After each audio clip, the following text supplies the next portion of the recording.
All right, so the coronavirus has provided probably the biggest social experiment in the history of man, especially when it comes to, urban workers, but also the restaurants and the service industries that serve those urban workers.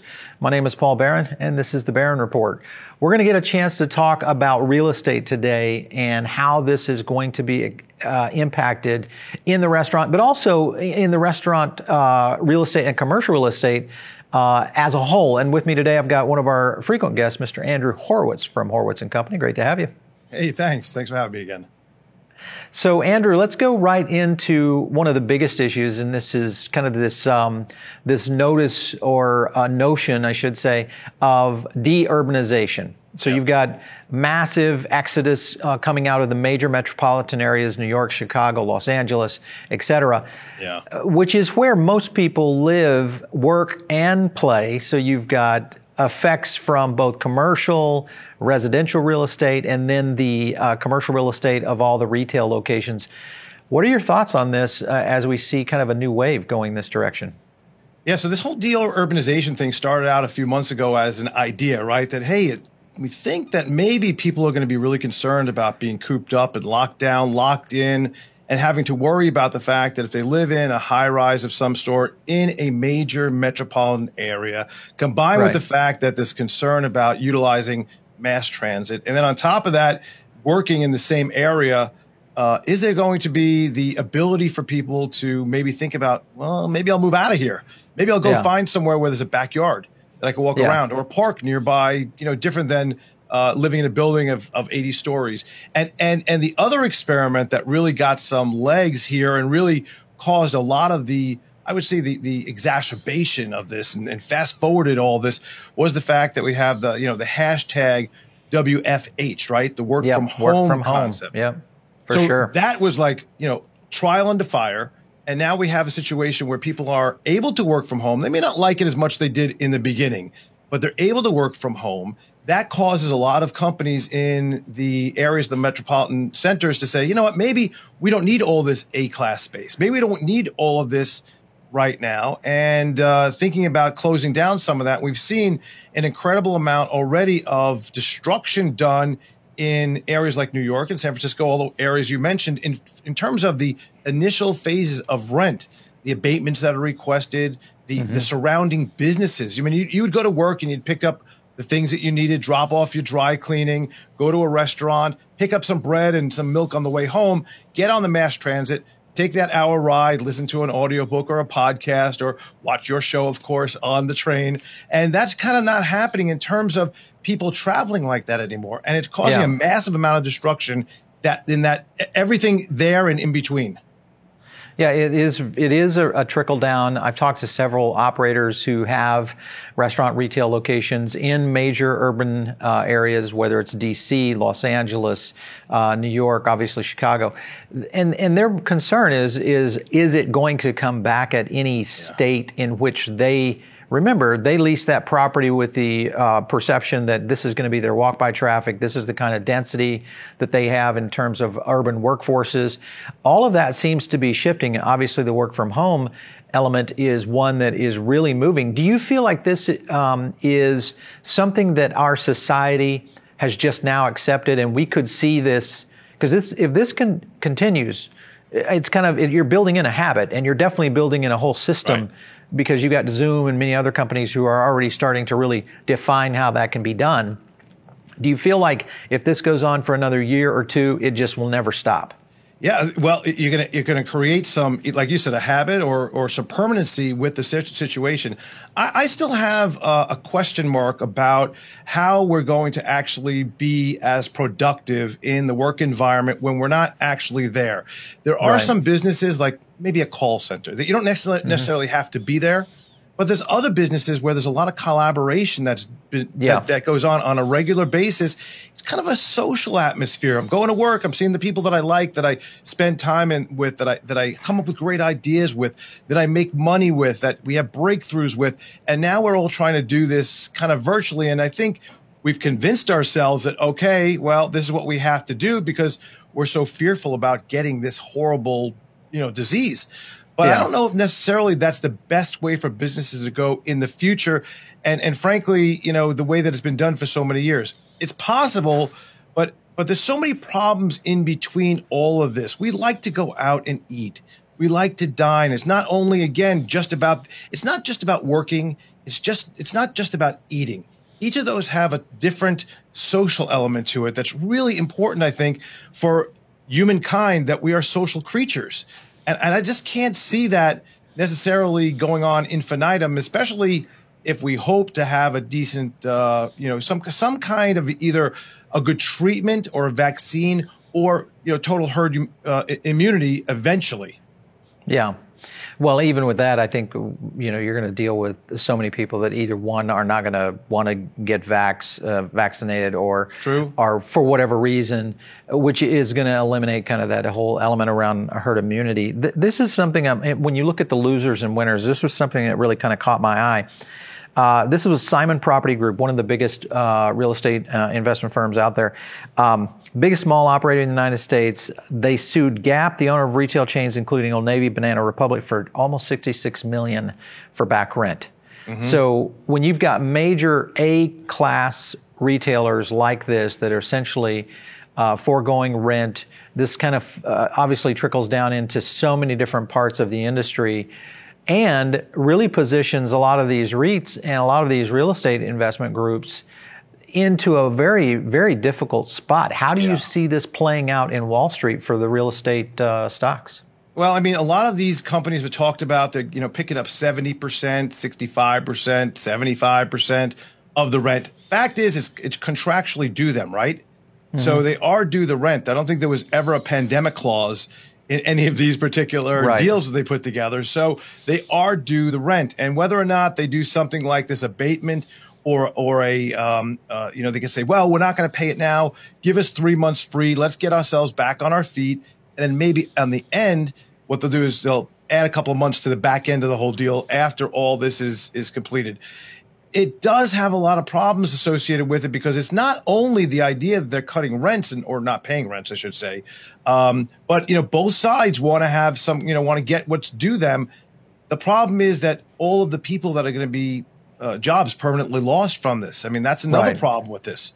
So this trickle down that you talk about is kind of like a giant hurricane down. It's really not so much of a trickle down because who's the loser in this, right? The top end landlord wants to get their money. Contractually, they're going to get their money one way or another, whether they're going to do it through a lawsuit or get payments. Then you have the top line management that's going to keep their jobs. It's the people underneath is the problem for the places that they're going to, close permanently. Look, Microsoft just closed all their stores this week. Their retail stores. Yep. All of them. All their retail stores. I'm wondering how far and if Apple is far behind them, especially because most of their locations, all of their locations are in malls. Yep. That's already been decimated in terms of return to malls. So that in itself could have a major factor. So if you're a real estate investor today and you're looking at kind of the scenario that's happening in the urban areas, and then you look at the malls, much like what Simon Property Group is dealing with. I mean, how does this play out in Wall Street? I mean, you've got to be in a position where these stocks are in trouble. Just the pure value of real estate in itself can't be over the moon because of the fact that the demand is so low right now. Right. I mean, some of the newer properties they have, those outdoor malls that they have right now are much better suited, especially in those non-metropolitan areas. I mean, they'll probably come back pretty well. People just like to shop, even though they get used to doing everything online. The problems you have are the malls, the closed malls, right? That are probably eventually going to turn into Amazon distribution centers. That's probably what it's going to be. And the restaurants and all the stores and those kiosks. I mean, those are all in big trouble. The foot traffic in malls is going to be a real problem for some time. I think they're kind of like in the travel industry, the cruise lines, they're the worst case scenario. I think the malls are the worst case scenario in the multi-line retail. And it's going to be, and because we're forced to do so, have a lot more online. I think the big uptick, and you have to ask yourself is, who's the real beneficiary there? I mean, you have logistics companies that are real beneficiaries in that. You have the transportation companies, autonomous vehicles, drones, maybe even. That's kind of where that's going. And I think that's where a lot of places, like even restaurants, have to really, we talked about this recently, right? With the whole delivery model, you and I. Yeah, they're spinning. Yeah, the spin definitely has got to occur, and you're gonna see a lot more direct to consumer product. And I think you'll see that in the restaurant and even in the bar industry with more meals at home or prep type product moving in that direction. But it still rolls down into the real estate side, which means I just need a lot less of it. I was looking at these data points here. 72% of restaurants. This came from our Foodable Labs data queue. 72% of restaurants have made demands for rent concessions or negotiations on their current lease. This represents right now about 1 billion square feet in the United States. And if you look at the commercial real estate industry, it's around 17 trillion. That's a huge hit. I mean, if let's just take a bare minimum of 20%. And take that off the table of the ones that, and that's if you were at 100% that were, one, being able to stay in business, and then two, negotiate out a 20% renegotiation or some sort of abatement. That's a pretty big hit to the real estate industry. And when you look at that, do you feel like these companies can make it out of this, or are they going to have to just simply start looking at repositioning their investments into more suburban and, I guess a completely different kind of real estate, because it's in many cases it's not going to be offices and restaurants anymore. I mean, I think the highly leveraged area of real estate, particularly with offices / retail, is a real problem, right? Because if you have anybody that has a high leverage and they're looking, and their tenants are looking for abatements, I mean, you got problems there because you still have to pay the holders of your debt, and make sure you make a profit for your shareholders. So that's a big problem.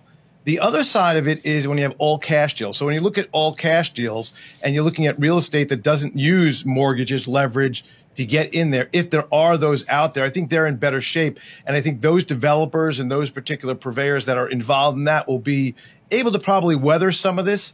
Maybe they'll even be able to draw on lines of credit to get them through some of this right now. But it's going to be a series of, I think, I would say compromises between the tenants and the landlords to make sure everybody gets through this, or else everybody's sunk.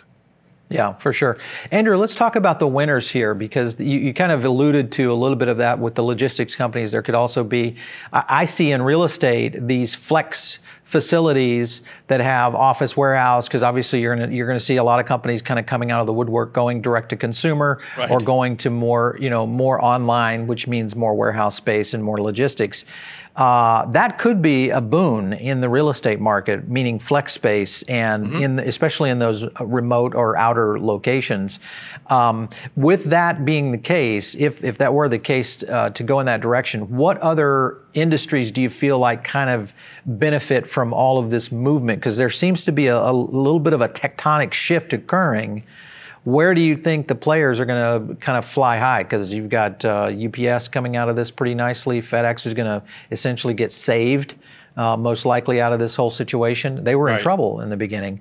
Now potentially they're back in the game with Amazon and what's happening there on the logistics side. Where do you think that's going to go? So all of this, with the caveat of this, is I can name things like those last mile kind of companies, those intermediaries that could do well for delivery. But then you have to say, well, wait a minute.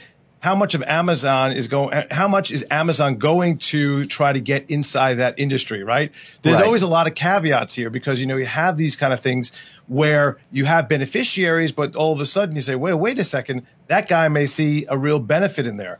But it is logistic companies. It is automation. It is companies that can go into a factory and can provide for robotics, or at least for technology. It's technology is a big one in this. Technology to enhance and to provide a lot of the things that humans did before, as well as the ability to kind of string things together, right? So collaboration is a big thing for off premises. But I think that the big thing, and we focused on the where do we go for restaurants in that kind of environment? There's no central area.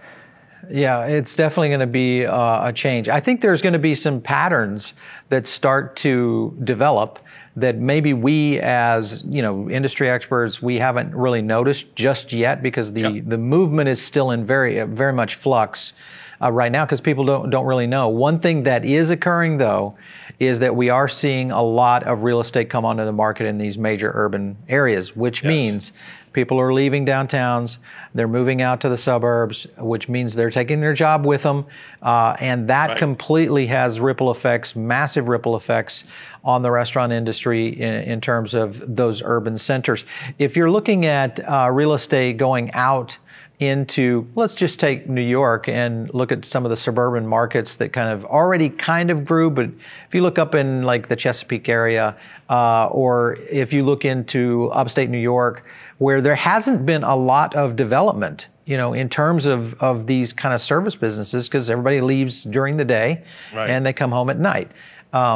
So do you feel like those are markets that could become huge investment areas? Yeah, I think so. I mean, listen, we saw a number out just recently on pending home sales, so 44% month over month. 44%. Yep. I mean, that's not crazy. Something you see normally. No. We had about a 20% drop last month. It was dropped the previous month. But low interest rates are also enhancing all this. We've seen a lot of people looking at houses. There's low inventory on the markets. A lot of the home builders are actually thinking things are pretty good right now for single-family homes. So I think that anywhere outside of the main city, anywhere that you have the ability to get a decent value outside of the metropolis area, if you will, is going to be something that can be very good. I wouldn't necessarily leave out just to say that, well, you know what, like, take New York. New York is, done. Rents are going to drop. Rents were out of control for a long period of time. I think the average rent is like down 20%. But on the single family homes, we're seeing fights now. Remember the times when we saw that there was these, we had 4 and 5 bidders, or people were like delivering, if I want to buy a house, well, maybe I'll sweeten the deal and throw in a car. I don't know, something crazy like that, right? That's going to happen again. Buy a house and we'll throw in something for you. Or overbids. Overbids. That's happening on a lot of the contracts right now. So it's a major, and not to forget, we have something else that's really important to understand. The millennials, they're in that buying of a house age now. And that is going to be a very significant driver of all of this. So it's possible that now all of a sudden there's a lot of interest when we have this near-death experience, this post-virus stress disorder that's kicking in, and the idea that maybe they want to have a different lifestyle. They realize that, we have to change what we've done here. It may be the perfect time for all these millennials that are cooped up, living in their parents' basement, to think about moving out and buying their starter home, and that could be really good for certain areas around the country. Yeah. Well, that's definitely going to have an impact on the restaurant industry and the hospitality industry, because you're going to create those new patterns where new development is going to occur. The franchise chains have had kind of owned that portion of the market for quite some time, mainly because a lot of the independents were really harvesting, most of their gains in these urban centers because they were working on those angles. So I do think that we're going to see some interesting shifts moving out in that direction. If you look at I think if you look at the landlord landscape in general, both commercial and residential, I think residential is probably in a pretty safe place in most markets. There's going to be some narrow markets that, like downtown, if you look at Manhattan, would be an example of where we're going to see some dropping real estate prices. But in the commercial market, these landlords, in repositioning, taking that all those investment properties and starting to move it into other areas, such as out of an urban area, do you feel like that's going to be a major trend going out? I think so. I think it will be. I think I've talked to you about this too. I think that restaurants have to redesign and re-envision what they're doing here. I've talked about the idea that I can imagine that if we have a situation where people are on the move a little bit more with no centralized place, in the suburbs, there's no centralized place unless you have maybe a market. I think food trucks should make a big comeback. Food trucks coming back. I would hope so. I love those. But, you have an area that can be dedicated. And if we see that, and the business owner of the food truck, it's a much different model and all that than a traditional restaurant. But there is something to be said about a mobile workforce that can also do it at the time they want, when they want, where they want, and where it's most appropriate. So you could find the places that are much more traffic oriented during the week when the people are traveling to and from to work, and then find where they are at night when they're going to be at home eating or on their way home to have those trucks or have those mobile facilities. I mean, just an idea, maybe a crazy idea, by the way, but there needs to be a reimagining, not totally. I mean, there's going to be, you want to have restaurants, we want to go and do those things. Right now, it's very hard to see. It's really hard to see out beyond, as we're seeing, it is. Spikes in various, I'm right here in Fort Lauderdale. I mean, it's like creeping in from every angle. It's pretty scary, right? Well, like, yeah, just leave me alone. Recently here in South Florida, you had the alcohol ban with what's happening with the case spikes. So that in itself is going to be kind of crazy. With every great restaurant, they've got to have great marketing. I have one last question for you on shorting, or are you strong on Facebook right now with all this movement of people saying, hey, we're pulling our advertising? So we happen to be long in one of our portfolios of Facebook, okay? That is because it met all the criteria of a good growth company, solid earnings, and all the other margins. Everything fit perfectly with Facebook. It's doing really well. Now, if you were to ask me from a different aspect, I'm not a big fan of Facebook in terms of how they allow for what they do. Anybody say whatever it is they want. It's a sewer of just bad information and misinformation on there. Now, the latest issue about the hate speech and all, we saw that Clorox pulled out and Starbucks is pulling out. Some are saying they're doing a pause. Some are saying, hey, we're not doing any more advertising until the end of the year. Facebook came down about 8% or so on this, but there's still a lot of buys on the street on the stock saying, you know what, it's not going to really bother the company because they're just defending the name. I think Facebook, I think Twitter, I think all the social media needs a major revamp, especially after all that we've been through very recently between the Black Lives Matter protests, between the politics and all that. I mean, it's a real problem. So, I think there is this significant amount of distrust for social media. And I think finally, for one reason or another, whether it was because of the fact that it was time to pull back on advertising and make it look like it was under the guise of something else, or it is in fact trying to make a corporate statement for social purposes. Yeah, I mean, I think that this is going to go on for a while. Yeah, it's going to be interesting because I think you're right. There's some cover there for a lot of these major corporations that could be alternative agendas all being played out in the back rooms of these boardrooms for sure. Andrew, it's always great having you. That sounds like a good topic we should be talking about here soon, but it's great having you on the show. All right, thanks, Paul. Appreciate it. Absolutely. All right, so here we go. We're going, if you guys are listening in on iTunes or maybe over on Spotify, make sure and drop a review. That's a great place for us to get feedback from you. And if you're over on YouTube, make sure and smash the like and subscribe. That's another great way to get more content coming to you from Foodable Network. We're doing a lot of interesting things here, from product demos to a lot more news and breaking topics like this right here in terms of real estate. If you're a restaurant operator out there and you have a story that you think is amazing and we need to talk about it, shoot us an email to producer@foodabletv.com. My name is Paul Barron. This is the Barron Report. We'll catch you next time.